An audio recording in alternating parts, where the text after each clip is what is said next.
భారత్లో అనేక ఉగ్రవాద దాడులకు సూత్రధారిగా భావిస్తున్న లష్కరే తోయిబా కీలక ఉగ్రవాది అబూ సైఫుల్లా ఖలీద్ పాకిస్తాన్లో హతమయ్యాడు. సింధ్ ప్రావిన్స్ లోని మట్టి ప్రాంతంలో ఆదివారం ఆయన నివాసం వద్ద గుర్తు తెలియని ముగ్గురు దుండగులు జరిపిన కాల్పులో హతమయ్యాడు. రజావుల్లా, నిజామాని, ఖలీద్, వినోద్ కుమార్, మహమ్మద్ సలీం వంటి పలు మారు పేర్లతో ఖలీద్ భారత్ లక్ష్యంగా అనేక ఉగ్రవాద కార్యకలాపాల్లో పాల్గొన్నాడు. 2006లో నాగ్పూర్లోని ఆర్ఎస్ఎస్ ప్రధాన కార్యాలయంపై జరిగిన ఉగ్ర దాడికి ఖలీద్ ప్రధాన సూత్రధారి. ఆ దాడిలో పాల్గొన్న ముగ్గురు ఉగ్రవాదులు హతమయ్యారు. అలాగే 2005లో బెంగళూరులోని ఇండియన్ ఇన్స్టిట్యూట్ ఆఫ్ సైన్స్ పై జరిగిన దాడిలోనూ ఇతడి ప్రమేయం ఉంది.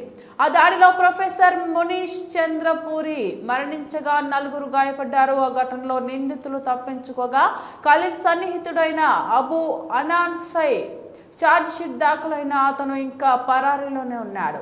అంతేకాకుండా 2008లో ఉత్తరప్రదేశ్లోని రాంపూర్లో సిఆర్పిఎఫ్ క్యాంపుపై జరిగిన ఉగ్రదాడి వెనుక కూడా ఖలీద్ ఉన్నాడు.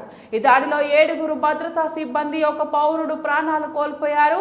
ఈ ఘటనలోనూ దాడి చేసిన వారు పట్టుబడలేదు.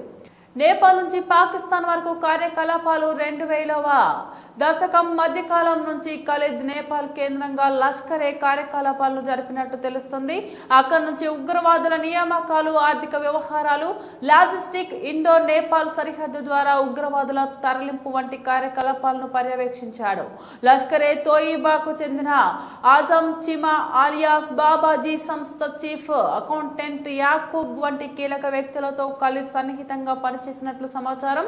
భారతీయ ఏజెన్సీలు నేపాల్లోని లష్కరే ఇంటర్నెట్ కు ఛేదించడంతో ఖలీద్ పాకిస్తాన్ కు మకం మార్చాడు.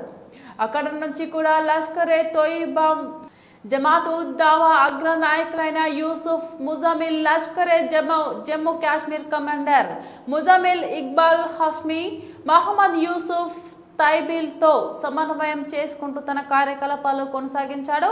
అంతర్గత కలహాలే హత్యకు కారణమా?